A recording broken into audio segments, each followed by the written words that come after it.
Hello everyone, जय Hind, Vande Mataram. Friends, हमारे current affair की सीरीज का ये अगला पार्ट है और आज 2-3 पार्ट एक साथ हम लोग कवर कर रहे हैं। मैं इस वीडियो में कई पार्ट्स बनाऊंगा और उनको अलग अलग करके हम लोग रिलीज़ करेंगे। एक तरह से आप कह सकते हो ये करंट अफेयर का मैराथन है और जितने भी एग्ज़ाम अभी जुलाई में और अगस्त में होने वाले हैं उन सभी एग्ज़ाम्स के लिए करंट अफेयर बहुत ही ज़्यादा इंपॉर्टेंट होगी।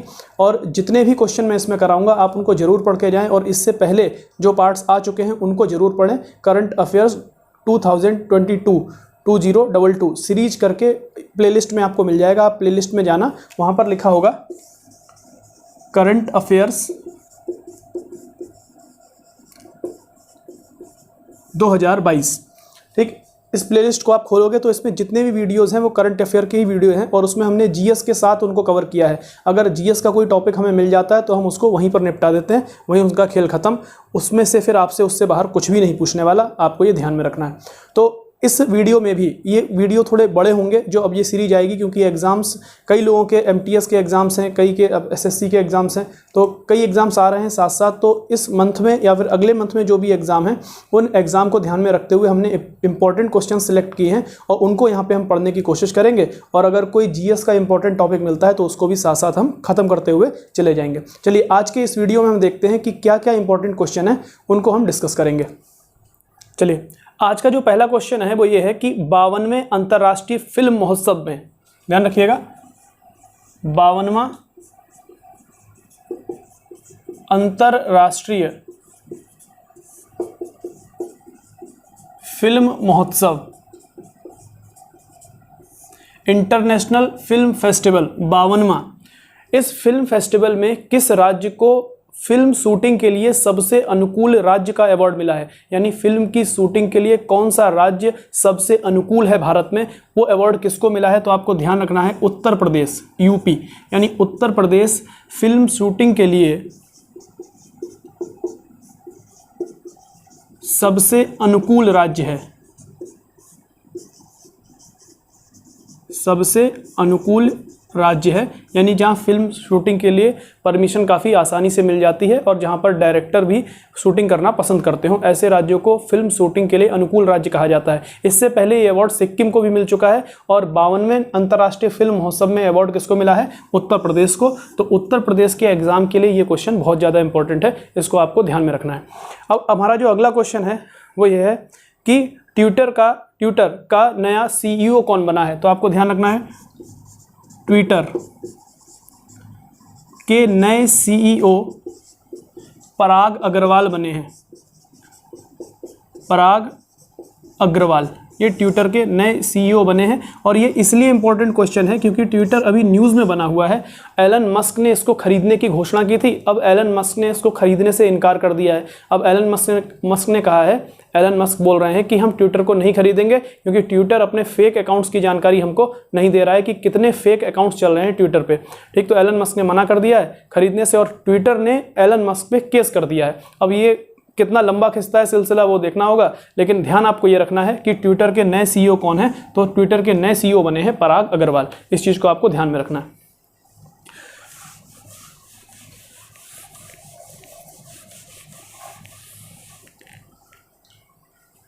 इसके बाद हमारा जो अगला क्वेश्चन है कि विश्व एड्स दिवस कब मनाया जाता है? देखिए, कुछ दिवस भी हैं जो आपको याद रखने पड़ेंगे।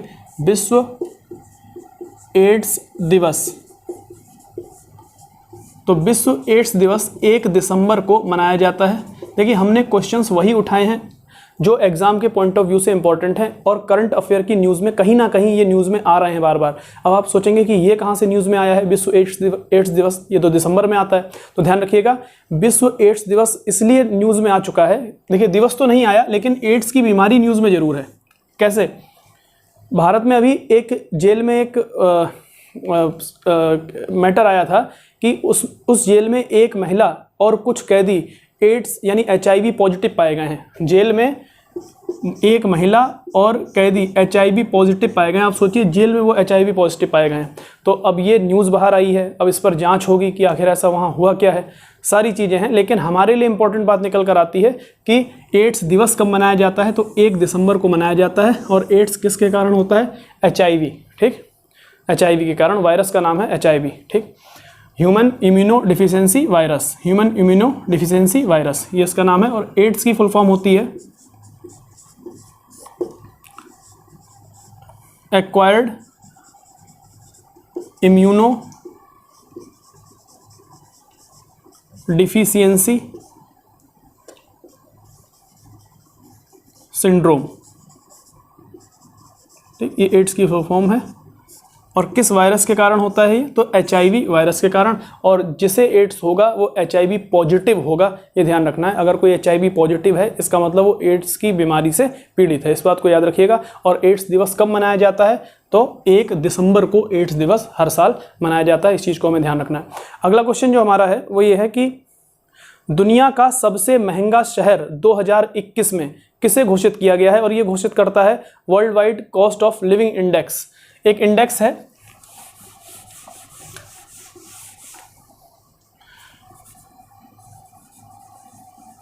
World wide cost of living index 2021 के अनुसार, ध्यान रखिएगा इंडेक्स का नाम है कॉस्ट ऑफ लिविंग इंडेक्स। इस इंडेक्स के अनुसार दुनिया का सबसे महंगा शहर, दुनिया का, आप मेरे साथ साथ नोट करते रहिए इन चीज़ों को और बाद में आपको रिवीजन करना है और ध्यान से मेरी बातें बस सुननी है। सबसे महंगा शहर तेल अवीव, और ये तेल अवीव जो है वो इज़राइल में है। कहाँ है? इज़राइल। ये दुनिया का सबसे महंगा शहर घोषित किया गया है, आपको इस बात को भी ध्यान रखना है। और 2020 में अगर आपसे पूछे, वैसे 2020 का पुराना हो गया करंट, लेकिन कभी अगर पूछ देता है, क्योंकि SSC GD जैसे एग्जामों में करंट अफेयर 2-3 साल पुरानी भी पूछी गई है। जो लोग एग्जाम दे के आए हैं और उन्होंने क्वालिफाई भी किया है उनको ये बात मालूम है, तो आप ध्यान रखिएगा। अगर आपसे पूछ देता है कि इससे पहले कौन था, तो आपको ध्यान रखना है इससे पहले मध्य एशिया का देश है तुर्कमेनिस्तान। तुर्कमेनिस्तान, यहाँ की राजधानी है अशगाबाद, राजधानी का नाम है अशगाबाद। और अशगाबाद 2020 में दुनिया का सबसे महंगा शहर घोषित किया गया था कॉस्ट ऑफ लिविंग इंडेक्स के द्वारा। ठीक, तो कॉस्ट ऑफ लिविंग इंडेक्स जो आया है 2021 में, इसके अनुसार सबसे महंगा शहर कौन है? तेल अवीव। और 2020 में जो कॉस्ट ऑफ लिविंग इंडेक्स आया था उसके अनुसार कौन है? तो अशगाबाद, तुर्कमेनिस्तान की राजधानी। और तेल अवीव कहाँ है? इजराइल में। और इजराइल की राजधानी का नाम है यरूशलम। क्या नाम है? यरूशलम। ये आपको ध्यान रखना है। चलिए अब यहाँ पर एक GS का टॉपिक आ जाता है, उसको हम लोग एक बार ख़त्म कर लेते हैं क्योंकि ये न्यूज़ में भी है हाल फिलहाल में, तो ध्यान रखना है आपको। देखो अभी इंडिया ने आज ही कल I2U2 समिट की है। कौन सी समिट? I2U2 समिट का मतलब होता है शिखर सम्मेलन। समिट का मतलब मैं आपको पहले भी बता चुका हूं वीडियोस में, जो नहीं जानते हैं वो पुराने वीडियोस देख सकते हैं। समिट का मतलब होता है शिखर सम्मेलन, यानी ऐसे सम्मेलन जिसमें राष्ट्राध्यक्ष भाग लेते हैं सीधे, यानी कोई मंत्री भाग नहीं लेगा, सीधे राष्ट्राध्यक्ष भाग लेगा। इस बात को आपको ध्यान रखना है। भारत की ओर से प्रधानमंत्री भाग लेंगे क्योंकि उनके पास में पावर है। एक मिनट,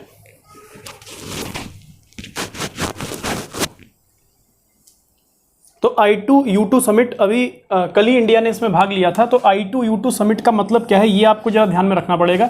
यहाँ पर I कितनी बार? I2 यानी I कितनी बार आ रहा है? 2 बार। U कितनी बार आ रहा है? 2 बार। तो ध्यान रखना है I2U2 का मतलब है I से इंडिया और अगले I से इजराइल, U से USA और अगले U से UAE। तो आपसे अगर कहा जाए I2U2 समिट में, I2U2 शिखर सम्मेलन में कितने देशों ने पार्टिसिपेट किया है, तो आप कहेंगे 4 देशों ने इसमें पार्टिसिपेट किया है। कौन से 4 देश हैं? I से इंडिया, इजराइल, U से USA, UAE, इन 4 देशों ने इसमें पार्टिसिपेट किया है।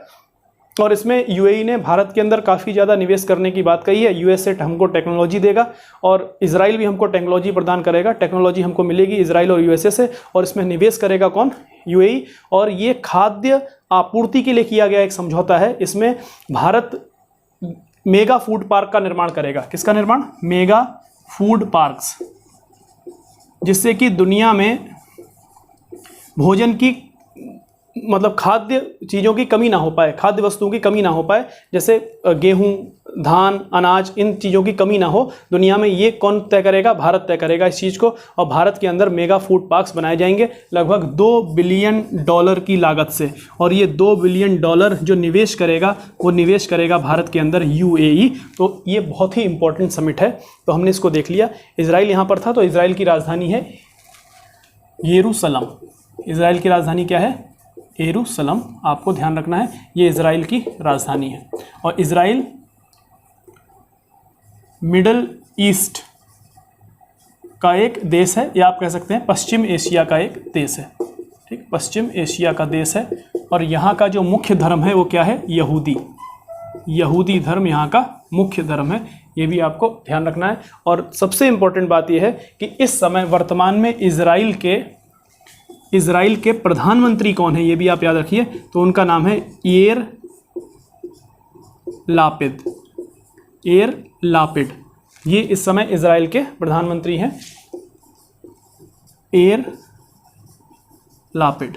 ठीक, ये इजराइल के प्रधानमंत्री। इनसे पहले प्रधानमंत्री थे नफ्ताली बेनेट, और इनसे पहले नफ्ताली बेनेट से प्रधानमंत्री थे बेंजामिन नेतन्याहू। तो अब इजराइल में फिर से इलेक्शन एक बार होने वाले हैं। वहाँ पर अभी 2-3 सालों से देखने को मिल रहा है कोई भी स्थिर सरकार नहीं बन पा रही है। तो वर्तमान में अगर आपसे पूछता है कि कौन है प्रधानमंत्री, तो याइर लापिड वहाँ के भी प्रधानमंत्री हैं। उन्होंने ही इस I2U2 सम्मेलन में हिस्सा लिया था। ये आपको बात ध्यान रखनी पड़ेगी। ठीक है। और भारत की तरफ से किसने लिया होगा? प्रधानमंत्री नरेंद्र मोदी ने। ठीक, इन चीज़ों को आप याद रखें। चलिए अब अगला क्वेश्चन हम लोग देखते हैं। इसको मिटा देता हूँ मैं।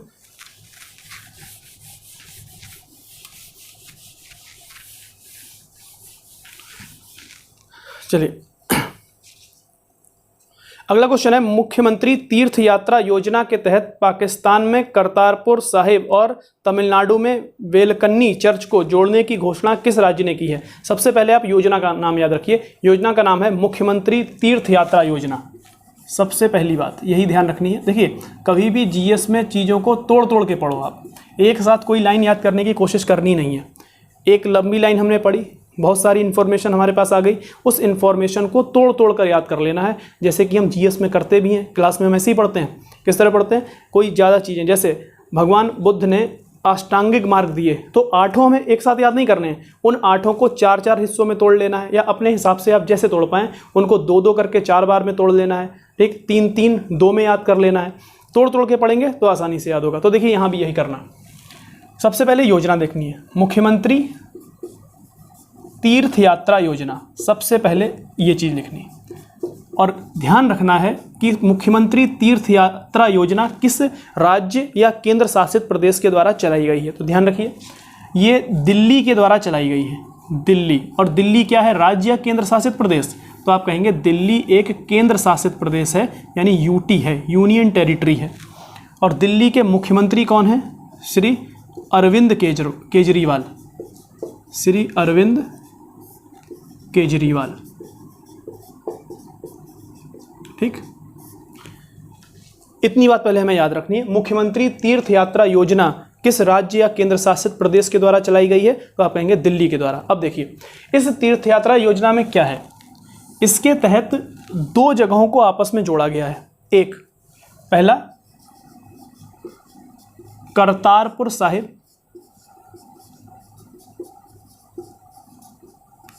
और दूसरा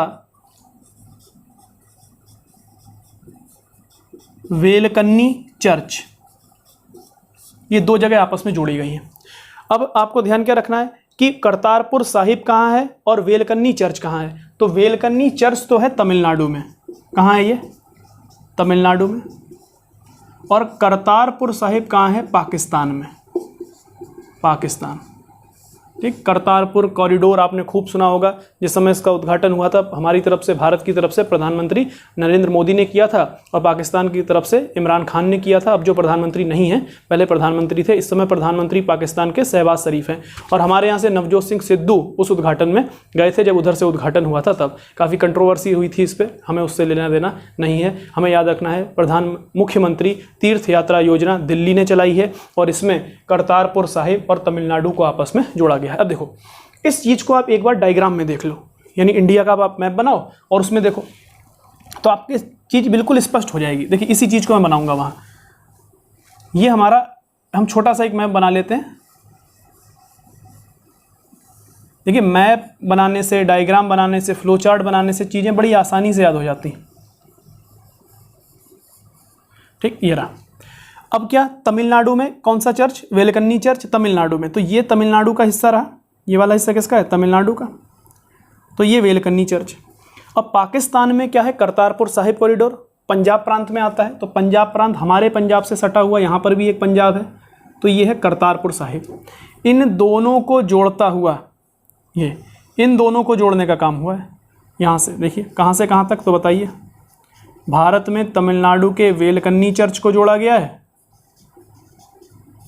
और पाकिस्तान में किसको जोड़ा गया है, करतारपुर साहिब। ठीक, सिखों के पहले गुरु नानक देव ने यहाँ पर अपने जीवन के अंतिम समय बिताया था। एक बहुत लंबे समय तक वो यहाँ पर रहे और एक पवित्र जगह मानी जाती है सिख धर्म में। ठीक, तो आपको याद रखना है, यहाँ पर एक गुरुद्वारा है और इन दोनों को जोड़ने का काम किया है, यानी वेलकन्नी चर्च। अब देखिए ये किस धर्म से संबंधित होगा, ईसाई धर्म से, और ये किस धर्म से संबंधित होगा, सिख धर्म से। ठीक, तो दो धर्मों को जोड़ने का काम भी यहाँ पर हो गया और योजना का नाम क्या है, मुख्यमंत्री तीर्थ यात्रा योजना। आई होप आपकी समझ में अच्छे से आया होगा। तो एक बार आप इसका स्क्रीनशॉट ले सकते हैं और इसको लिख सकते हैं। ठीक है, चलिए मैं मिटा देता हूँ इसको।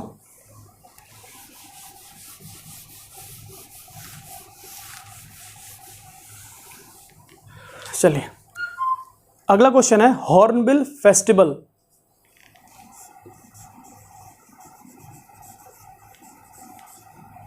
हॉर्नबिल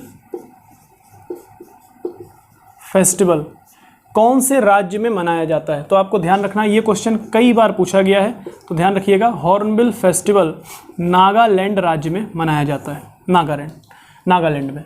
फेस्टिवल का नाम हॉर्नबिल, और हॉर्नबिल क्या है अगर आपसे पूछता है, तो हॉर्नबिल एक चिड़िया का नाम है। ठीक, हॉर्नबिल एक चिड़िया का नाम है और नागालैंड में हॉर्नबिल फेस्टिवल मनाया जाता है 1 दिसंबर से 10 दिसंबर तक हर साल। 1 दिसंबर से 10 दिसंबर तक हर साल मनाया जाता है। 1 दिसंबर से 10 दिसंबर तक हर साल हॉर्नबिल फेस्टिवल मनाया जाता है। ये आपको ध्यान रखना है, कहाँ मनाया जाता है, नागालैंड में मनाया जाता है।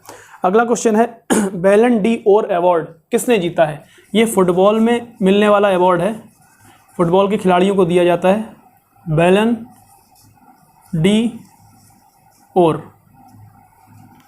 अवार्ड, और ये मिला है लियोनल मेसी को। आप जानते हैं मेसी फुटबॉल के बहुत बड़े खिलाड़ी हैं। वर्तमान में अगर किसी से भी खिलाड़ियों की तिकड़ी अगर पूछी जाए वर्तमान में फुटबॉल में कि अच्छे खिलाड़ी कौन हैं, तो मेसी, रोनाल्डो और नेमार का नाम आता है।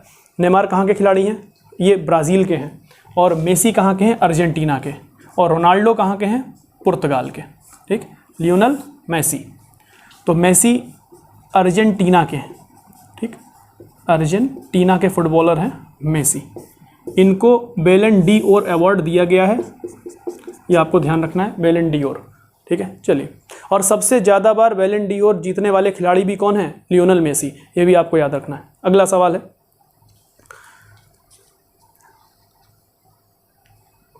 वर्ल्ड एथलेटिक्स में woman of the year award किसे दिया गया है। ठीक, वर्ल्ड एथलेटिक्स में, यहीं लिख देता हूं मैं इसको, world athletics woman of the year,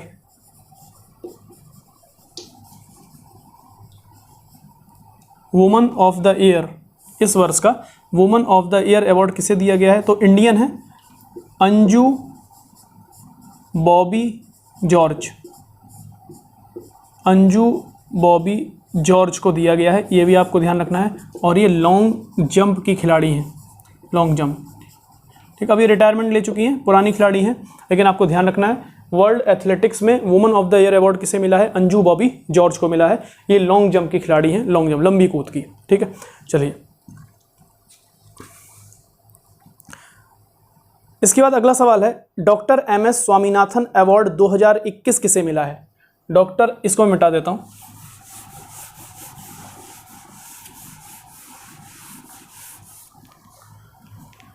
doctor M S. Swaminathan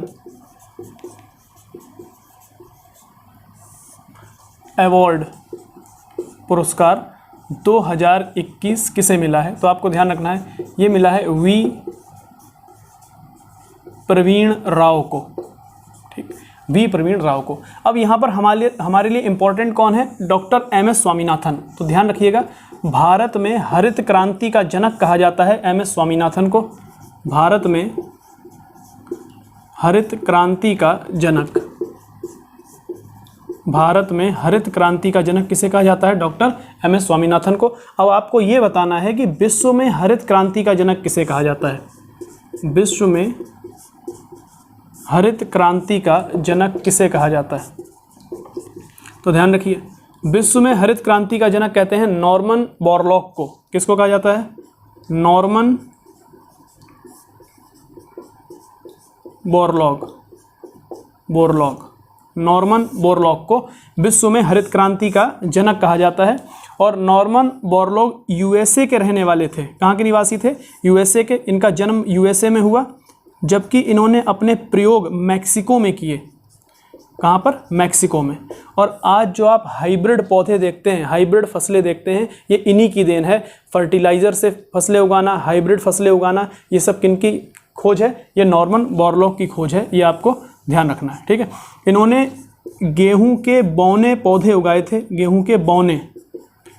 और बौने पौधे उगाने का फ़ायदा ये था कि उसमें बीज जो होते थे ना, फलियाँ जो होती थी, फलियाँ कह रहा हूँ, उसके जो दाने होते थे, उसमें बौना पौधा है, दाने उसमें ज़्यादा हुआ करते थे। यानी अगर 1 हेक्टेयर में आप हाइब्रिड जो बीज लगाएंगे, हाइब्रिड बीज यानी HYV, hybrid high yield variety, high yield variety के अगर बीज लगाएंगे तो उसमें उत्पादकता ज़्यादा होगी, बौने पौधे में फसल ज़्यादा होगी, बौने पौधे में दाने ज़्यादा होंगे गेहूं के, और जो लंबा पौधा होता है उसमें दाने कम होंगे। ठीक है, तो उसमें ये फ़ायदा हुआ, ऐसे लगाने से उत्पादकता बढ़ गई। यानी जिस खेत में मान लीजिए कोई खेत का टुकड़ा है, उसमें आप 10 कुंटल उगा सकते थे, तो इनकी विधि के बाद, ये बौने पौधों से HYV हाई यील्ड वैरायटी के बीजों के बाद, यानी उच्च किस्म की जो वैरायटी होती थी, उस बीज को बोने के बाद वहाँ पर 10 की जगह 15, 12, 18 कुंटल आप गेहूँ उगा सकते थे।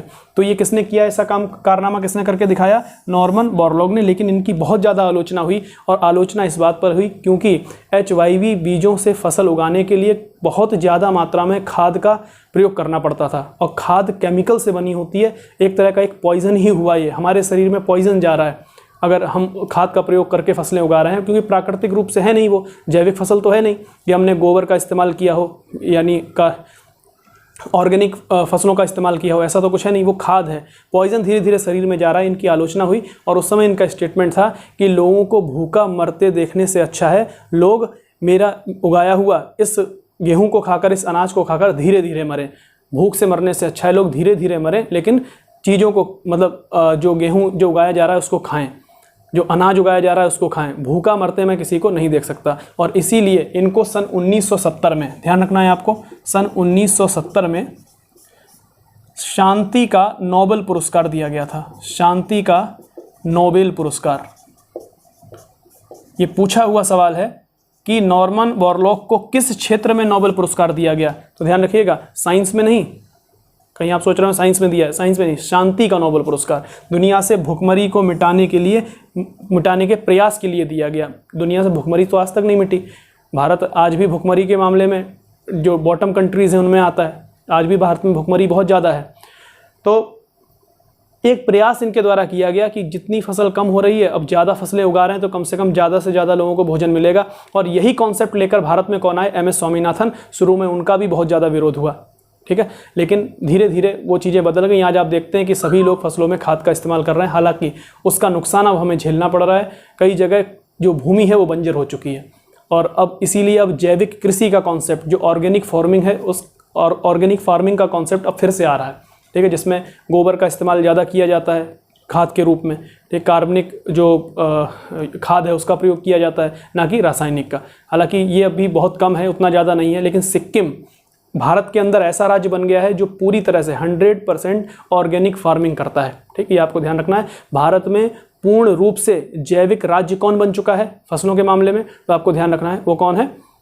सिक्किम, ठीक। सिक्किम ने अपने यहाँ खाद की बिक्री को पूरी तरह से बैन कर रखा है। वहाँ पर केमिकल, जो रासायनिक खाद है, उसकी बिक्री नहीं होती। वहाँ पर केवल ऑर्गेनिक खाद का प्रयोग किया जाता है। चलिए इसको मैं मिटाता हूँ। अब अगला सवाल है फोर्ब्स पत्रिका। फोर्ब्स पत्रिका का नाम है फोर्ब्स, आपने नाम सुना होगा इसका, अंग्रेजी में FORBES, फोर्ब्स पत्रिका के अनुसार विश्व की सबसे शक्तिशाली महिला अभी कौन है? ध्यान रखिएगा, शक्तिशाली महिला ताकत से नहीं है, शारीरिक ताकत नहीं, ठीक, पैसा, सबसे धनवान महिला, सबसे पावरफुल महिला इस समय कौन है? ठीक, विश्व की सबसे शक्तिशाली महिला। देखिए ये दर्जा बहुत लंबे समय तक एंजेला मार्केल के पास रहा, जब वो जर्मनी की चांसलर हुआ करती थी। ये दर्जा हमेशा उन्हीं के पास रहा जब तक वो चांसलर रहीं तब तक। ठीक, पिछले 4-5 साल से तो मैं ही उनको देख रहा था कि एंजेला मार्केल का नाम महिलाओं की लिस्ट में नंबर 1 पर होता था अगर पावरफुल वुमन की बात होती थी तब। लेकिन इस बार ये गया है मैकेंजी स्कॉट के पास, मैकेंजी स्कॉट, ठीक, मैकेंजी स्कॉट। और ये हैं कौन, ये आपको ध्यान रखना है। ये जेफ बोजेस जो अमेज़न के CEO थे, जेफ बोजेस की पत्नी थी और इनसे इन्होंने तलाक ले लिया है। ठीक है, ये इनकी पत्नी थी, ये जेफ बोजेस अमेज़न के हैं, अमेज़ॉन की स्थापना इन्होंने ही की थी। इनसे जब इन्होंने तलाक लिया तो मैकेंजी स्कॉट को लगभग इनकी आधी संपत्ति मिली और ये दुनिया की पहली सबसे पावरफुल महिला बन गई हैं। और जबकि इनसे पहले हमेशा ये स्थान किसके पास हुआ करता था? एंजेला मार्केल के पास हुआ करता था। अब दूसरा सवाल इसी में ये बनता है कि भारत में अगर देखें तो भारत में सबसे पावरफुल महिला इस समय कौन है? तो उनका नाम है निर्मला सीतारमण। ठीक, निर्मला सीतारमण। और ये भारत की वित्त मंत्री भी हैं, ये भी आपको अच्छे से पता है, वित्त मंत्री। ठीक, और दुनिया में इनका नंबर, देखिए भारत में तो ये नंबर 1 पर है, भारत में इनका प्रथम स्थान है शक्तिशाली महिलाओं में, भारत में प्रथम। लेकिन विश्व में इनका स्थान है 37वां, विश्व में 37वां स्थान। ठीक, विश्व में 37 नंबर पर सबसे शक्तिशाली महिला हैं, जबकि भारत में नंबर 1 पर है। इस बात को भी आपको ध्यान रखना है, इंपॉर्टेंट सवाल है, यहाँ से क्वेश्चन बन जाते हैं कभी कभी।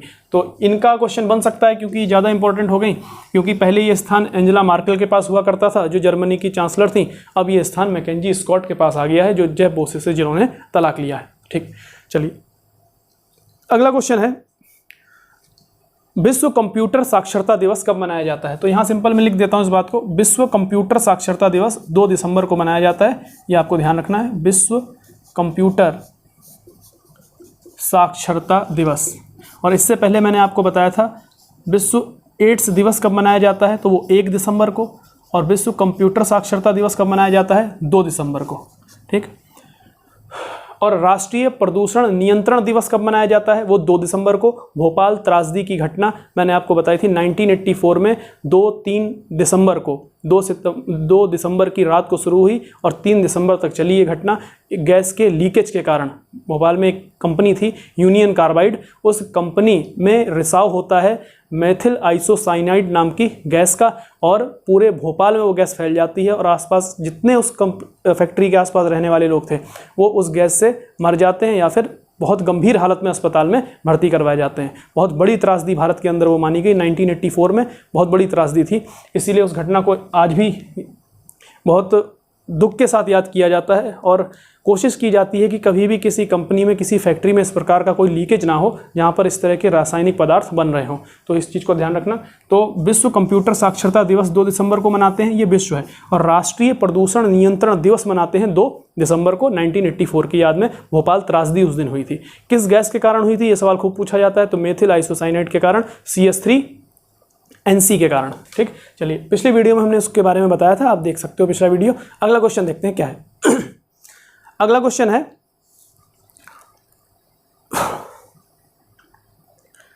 ग्रामीण विकास मंत्रालय ने निम्नलिखित में से किसके साथ MOU पर हस्ताक्षर किया है स्थानीय बिजनेस को बढ़ावा देने के लिए? तो देखिए इसको मिटाना पड़ेगा, इसको मिटाता हूं।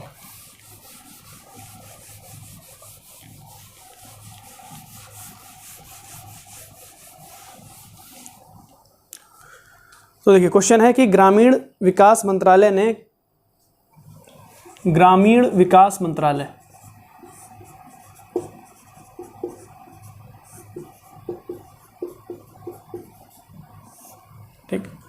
प्लस किसके साथ समझौता किया उसका नाम मैं लिख रहा हूँ, आप सब जानते हैं, कुछ ना कुछ आपने इससे ज़रूर मंगाया है, फ्लिपकार्ट। ग्रामीण विकास मंत्रालय और फ्लिपकार्ट ने आपस में मिलकर एक MOU पर हस्ताक्षर किए हैं, ठीक। और MOU का मतलब होता है मेमोरेंडम ऑफ अंडरस्टैंडिंग, समझौता ज्ञापन, ठीक। मेमोरेंडम ऑफ अंडरस्टैंडिंग, ठीक, समझौता ज्ञापन है एक, ये हस्ताक्षर किया गया है स्थानीय बिजनेस को बढ़ावा देने के लिए। तो किसके साथ किया है समझौता, ये सवाल आपसे पूछा जाएगा, और ऑप्शन में फ्लिपकार्ट भी होगा, मियंत्रा भी होगा, अमेज़ॉन भी होगा, और कई जो भी बिजनेस कंपनियां हैं वो सारी होंगी जो कॉमर्शियल बिजनेस में हैं, जो ऑनलाइन बिजनेस करती हैं, जो इधर से उधर सामान को पहुंचाती हैं। उसमें अमेज़ॉन भी सबसे बड़ी कंपनी के रूप में है, उसके अलावा भारत में फ्लिपकार्ट है। तो इस चीज़ को आपको याद रखना है। फ्लिपकार्ट के साथ ग्रामीण विकास मंत्रालय ने समझौता किया है, ठीक है, ग्रामीण विकास मंत्रालय ने। और किस लिए किया है, ताकि स्थानीय बिजनेस को बढ़ावा दिया जा सके, एम्पावर किया जा सके।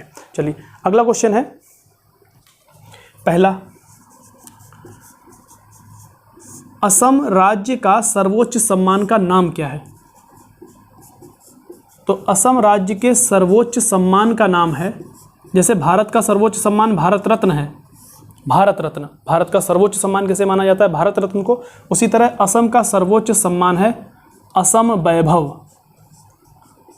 असम वैभव, ठीक, असम वैभव, ये सर्वोच्च सम्मान का नाम है असम वैभव। और ये असम वैभव यानी ये सर्वोच्च सम्मान जिस व्यक्ति को दिया गया है उस व्यक्ति का नाम है रतन टाटा। किसको दिया गया है, रतन टाटा को। मोस्ट इंपॉर्टेंट न्यूज़ है, रतन टाटा को दिया गया है सर्वोच्च सम्मान असम का, जिसका नाम है असम वैभव, और ये रतन टाटा को दिया गया है। इस चीज़ को भी आपको याद रखना है, ठीक है। अब एक सवाल और यहाँ से बनता है, असम के मुख्यमंत्री कौन है। देखिए बहुत न्यूज़ में रहते हैं, इन्हें असम का योगी आदित्यनाथ कहा जाता है, असम का योगी, ठीक है। उनकी तरह थोड़े धाकड़ मुख्यमंत्री हैं, जो मन में आता है वो स्टेटमेंट बोल देते हैं, तो इसीलिए इन्हें असम का योगी कहा जाता है। हार्ड लाइनर हैं काफ़ी, मतलब स्टेटमेंट तुरंत देते हैं और ये सोचते नहीं स्टेटमेंट देते समय कि किस समाज पर, किस वर्ग पर क्या प्रभाव पड़ेगा। जल्दी से स्टेटमेंट देने के लिए इनको जाना जाता है, और बहुत हार्ड डिसीजन लेने वाले मुख्यमंत्री भी जाने जाते हैं। हाल ही में इनका एक वीडियो भी वायरल हुआ था, आपने देखा होगा, उसमें वो कलेक्टर को डांटते हुए दिखाई दे रहे थे। तो आपको ध्यान रखना है, इनका नाम है हेमंत बिस्व शर्मा,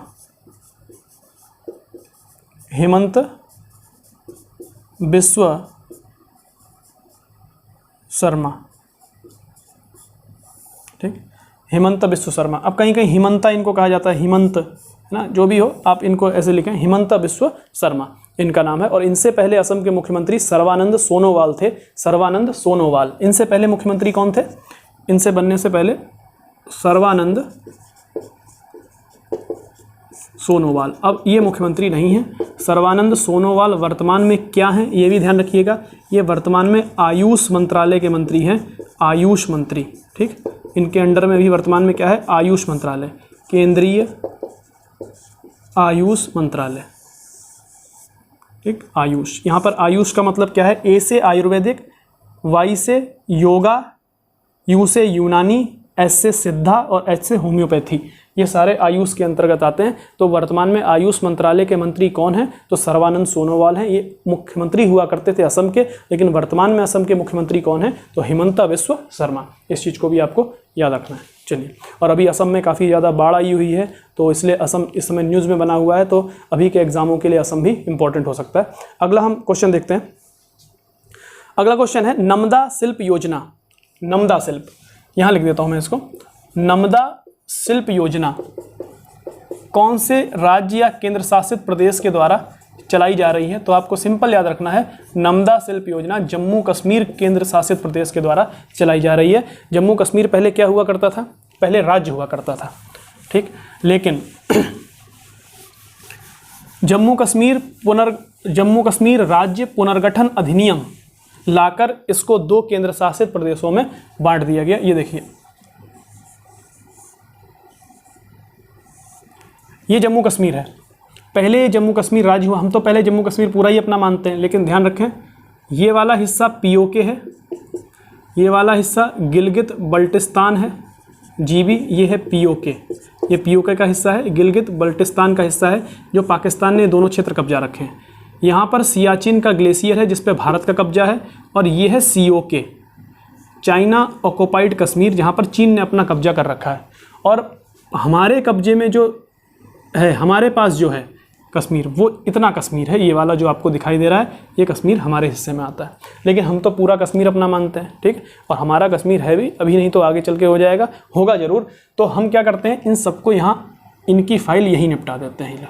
ये हमारा है, ठीक, ये तो अपना था ही, चीन से भी हमने छीन लिया मान लो, ठीक, POK भी छीन लिया, ये कश्मीर हमारा है, ठीक। जहाँ हुए कुर्बान मुखर्जी वो कश्मीर हमारा है। ये नारा है बीजेपी का। बीजेपी के संस्थापक सदस्यों में से तो नहीं कह सकते, लेकिन बीजेपी की एक पेरेंट ब्रांच है, यानी पार्टी है, पेरेंट पार्टी, जिससे बीजेपी निकली है, जनसंघ। जनसंघ के बहुत बड़े नेता हुए श्यामा प्रसाद मुखर्जी, और श्यामा प्रसाद मुखर्जी के नाम पे ही दिल्ली में मुखर्जी नगर बसा हुआ है, और बहुत कम लोगों को ये बात मालूम है। हम लोग कह तो देते हैं कि मुखर्जी नगर में रह के कोई पढ़ाई कर रहा है, या फिर मुखर्जी नगर में इतनी सारी कोचिंग है। वो मुखर्जी नगर जिस व्यक्ति के नाम पर बसा है, वो वही जनसंघ का नेता है जो जम्मू कश्मीर में जिनकी मृत्यु हो गई थी। जम्मू कश्मीर को भारत में मिलाने के लिए बहुत बड़े आंदोलन भी उन्होंने चलाना शुरू किए, लेकिन उनकी बहुत जल्दी मृत्यु हो गई, शायद 1953 में, एग्जैक्टली मुझे पता नहीं है, अभी ध्यान नहीं है, लेकिन 1953 में उनकी मृत्यु हुई थी जम्मू कश्मीर में। तब से ये नारा जनसंघ वालों ने बनाया था, जहां हुए कुर्बान मुखर्जी वो कश्मीर हमारा है। और डॉक्टर श्यामा प्रसाद मुखर्जी के नाम पर ही दिल्ली में मुखर्जी नगर बसाया गया है। और आप मुखर्जी नगर अगर जाएंगे, वहां पर डॉक्टर श्यामा प्रसाद मुखर्जी की प्रतिमा भी वहां पर लगी हुई है, ठीक है। चलिए अब हम ये बात करते हैं जरा एक बार, ये तो नमदा शिल्प योजना जम्मू कश्मीर की है, लेकिन जम्मू कश्मीर पहले राज्य हुआ करता था। इतना बड़ा ये राज्य जम्मू कश्मीर है, भारत का मुकुट इसको कहा जाता है, जम्मू कश्मीर को। अब हुआ क्या, 5 अगस्त, ये चीज़ें थोड़ी आपको याद रखनी पड़ेंगी, ये चीज़ें डायरेक्ट एग्जाम में आती हैं। 5 अगस्त 2019 को अनुच्छेद 370 और अनुच्छेद 35A, इन दोनों को समाप्त कर दिया गया, जिससे जम्मू कश्मीर का जो विशेष राज्य का एक दर्जा था वो समाप्त हो गया। वहाँ पर जो अलग से संविधान था उसके प्रावधान लागू होना समाप्त हो गए। उनका एक अलग झंडा हुआ करता था जम्मू कश्मीर वालों का, वो भी समाप्त हो गया। अब जम्मू कश्मीर को पूरी तरह से भारत का अभिन्न हिस्सा मान लिया गया। हालांकि जम्मू कश्मीर के संविधान में भी जम्मू कश्मीर को भारत का एक अभिन्न हिस्सा माना गया है, लेकिन भारत के और राज्य के जो नागरिक हैं, और राज्य में रहने वाले लोग जम्मू कश्मीर में ना तो ज़मीनें खरीद सकते थे, बस तो वहाँ बस नहीं सकते थे, मतलब वहाँ ज़मीनें नहीं खरीद सकते, जाके काम कर सकते थे, लेकिन वहाँ पर सरकारी नौकरियों में इत्यादि में सब में आरक्षण किसको था, जम्मू कश्मीर के लोगों को, जिससे कि भारत और जम्मू कश्मीर के बीच में एक बड़ी लंबे समय से अलगाव की भावना पैदा हो रही थी। और भारत सरकार का ये मानना था कि इनको इस धारा 370, खासतौर से बीजेपी, क्योंकि उसके मैनिफेस्टो में भी यही बात थी कि हम सत्ता में आएंगे तो 370 और 35A को समाप्त करेंगे, और उन्होंने 370 और 35A को समाप्त कर दिया।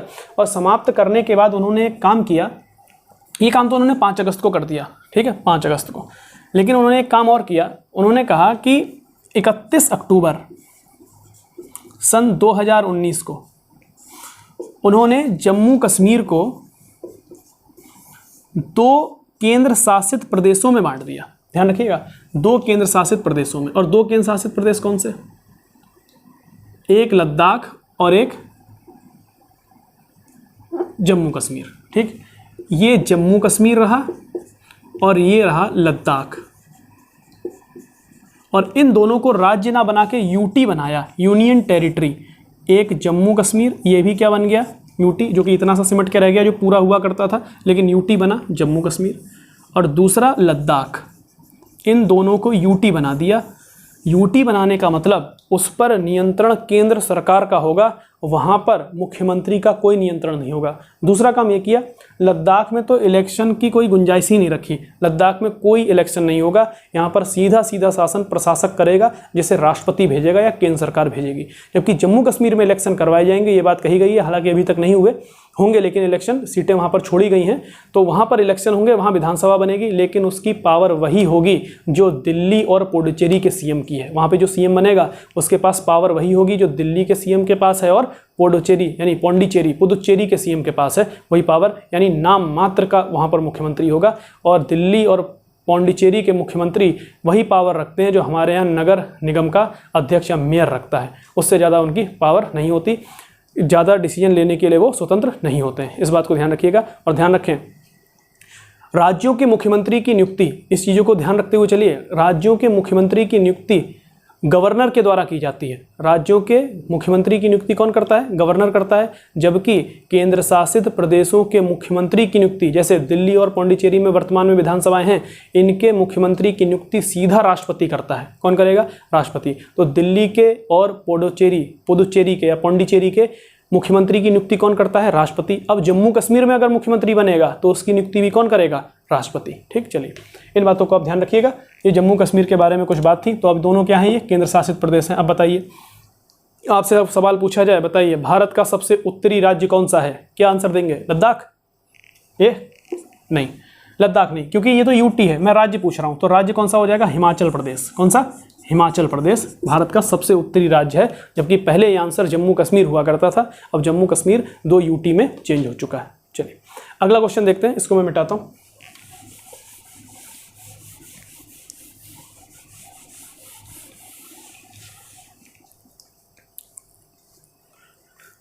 अगला क्वेश्चन है, आईएमएफ के प्रथम उप प्रबंध निदेशक, पहले FDMD, first deputy managing director, IMF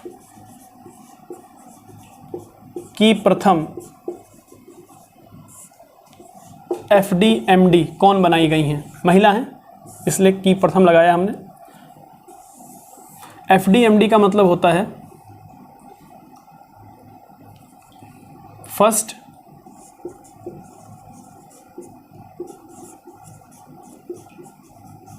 deputy managing director. ठीक, यानी प्रथम उप प्रबंध निदेशक, और ये बनी है गीता गोपीनाथ। ध्यान रहे, इनका प्रमोशन हुआ है, क्योंकि गीता गोपीनाथ इससे पहले किस पद पर थी? तो मुख्य अर्थशास्त्री के पद पर। आईएमएफ की मुख्य अर्थशास्त्री के पद पर थी गीता गोपीनाथ। अब इनको मुख्य अर्थशास्त्री के पद से प्रमोट करके क्या बनाया गया है? एफडीएमडी। तो एफडीएमडी बड़ा पद होता है और उससे नीचे मुख्य अर्थशास्त्री का पद होता है। इसे अंग्रेजी में चीफ इकोनॉमिस्ट कहते हैं। ठीक, तो बड़े सम्मान की बात है ये कि इस पद को एक महिला ने प्राप्त किया, और उससे भी ज़्यादा सम्मान की बात है कि ये एक भारतीय मूल की महिला हैं। ठीक है, गीता गोपीनाथ इनका नाम है। ये चीफ इकोनॉमिस्ट बनी थी तब भी न्यूज़ में थी, अब ये एफडीएमडी बनी है इसलिए और न्यूज़ में है। तो आपको इस क्वेश्चन को ध्यान रखना पड़ेगा, ये इंपॉर्टेंट क्वेश्चन में आता है। और आईएमएफ का हेडक्वार्टर कहाँ है आपसे अगर पूछा जाए तो आईएमएफ का हेडक्वार्टर कहाँ है? वॉशिंगटन। कहाँ है? Washington DC. और वॉशिंगटन डीसी कहाँ की राजधानी है? यूएसए। ठीक, यूएसए। और इसी के अलावा वॉशिंगटन डीसी में ही किसका हेडक्वार्टर है? वर्ल्ड बैंक का। वर्ल्ड बैंक का हेडक्वार्टर भी कहाँ है? वॉशिंगटन डीसी में है। दोनों बातें आप याद रखिएगा। वॉशिंगटन डीसी में आईएमएफ का हेडक्वार्टर है, और आईएमएफ का पूरा नाम है international monetary fund. Monetary fund, अंतर्राष्ट्रीय मुद्रा कोष। अंतर्राष्ट्रीय मुद्रा कोष का हेडक्वार्टर कहाँ है? तो वॉशिंगटन डीसी में है। ध्यान रखिएगा, वॉशिंगटन डीसी। यूएसए की राजधानी वॉशिंगटन ना बोल के हमेशा आप क्या बोलेंगे? वॉशिंगटन डीसी, क्योंकि यूएसए में वॉशिंगटन नाम का एक प्रांत भी है। यूएसए में टोटल 50 प्रांत है, उसमें एक प्रांत वॉशिंगटन भी है, लेकिन वॉशिंगटन डीसी एक शहर है। और अभी अमेरिका की संसद में एक प्रस्ताव लाया गया है, अगर वो पारित हो गया तो वॉशिंगटन डीसी अमेरिका का 51वां प्रांत बन जाएगा। हालांकि ये पारित नहीं हो पाया है और बड़ा मुश्किल है कि ये पारित हो पाए, क्योंकि जब भी जहाँ पर राष्ट्रपति रहता है, जहाँ राजधानी होती है, उस जगह को प्रांत घोषित नहीं किया जाता। वहाँ पर केंद्र सरकार अपनी पकड़ बना के रखती है। तो आप ध्यान रखें, अगर वो बिल पारित हो गया तो वॉशिंगटन डीसी 51वां राज्य बन जाएगा। अभी वर्तमान में वहाँ पर प्रांतों की या राज्यों की संख्या कितनी है? 50, और 50वां प्रांत है अलास्का, और अलास्का को अमेरिका ने रूस से खरीदा था। इस बात को आपको याद रखना है। ठीक, चलिए इस वीडियो को मैं इतना ही रखता हूँ, फिर अगली वीडियो में इसको बनाता हूँ, नहीं तो वीडियो ज़्यादा लंबी हो जाएगी और आप लोग भी फिर सोचेंगे कि ज़्यादा लंबा वीडियो हो गया तो कैसे देखें। तो अगले वीडियो में और हम जो न्यूज़ हैं इंपॉर्टेंट उनको कवर करेंगे, और 3-4 वीडियो लगातार इसमें आएंगे जिसमें आप अपने एग्जाम के पॉइंट ऑफ व्यू से रिलेटेड जितने क्वेश्चन हैं उनको आप कवर कर सकते हैं। Thank you very much.